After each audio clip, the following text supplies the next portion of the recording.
Welcome everybody to this edition of Attention Talk Video. I'm your host, ADHD and attention coach Jeff Copper, and I'm here today to talk about a strategy to deal with hyperfocus or being in the zone.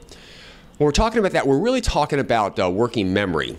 What this is really is when you're sitting there in a project or you've got your head immersed in something.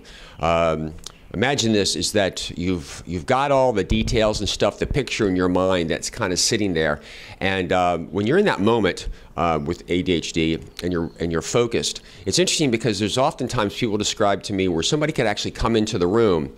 You kind of know that they're there, but as time passes, you really don't remember it.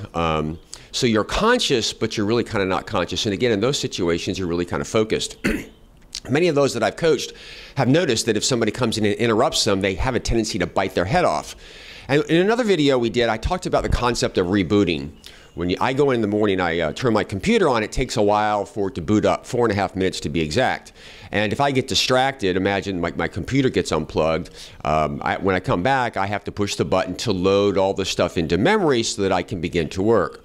So the same thing actually happens with those with ADD, because when they're sitting down, they're focused in on something. If somebody distracts them, it's effectively like they have to go back and start from the beginning.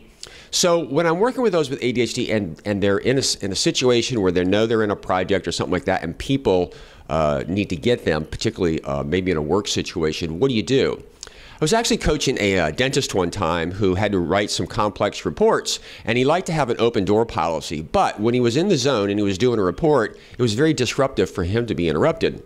So what we did is we came up with an idea outside of his table, outside of his office. He had a table, and he had certain objects on the table, like maybe this, or a paperweight, or a coaster, if you mind. For him, they were actually rocks that were different colored. And what we would do is each object was representing a person in his office. And when somebody would walk in and saw his head was down, what they would do is take the object that represented them and they would put it onto his desk right in front of him.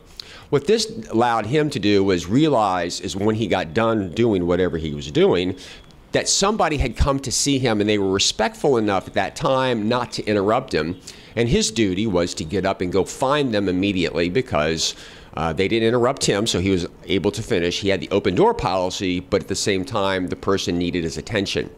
And I'm sharing this with you because it's interesting. Very many people really kind of identify with that rebooting thing that I talked about, because you get into that zone and you get into that hyperfocus. And if you were to stop in the middle of it and walk away, often when you come back, you lose your train of thought or you lose your thought process. So this little tip can work at work, it can work at home, it can work in a gazillion different places. So we hope you found it useful. For more tips, subscribe to our channel at the button down below, and go check me out if you want to learn more at digcoaching.com. We hope you've enjoyed this video. Take care.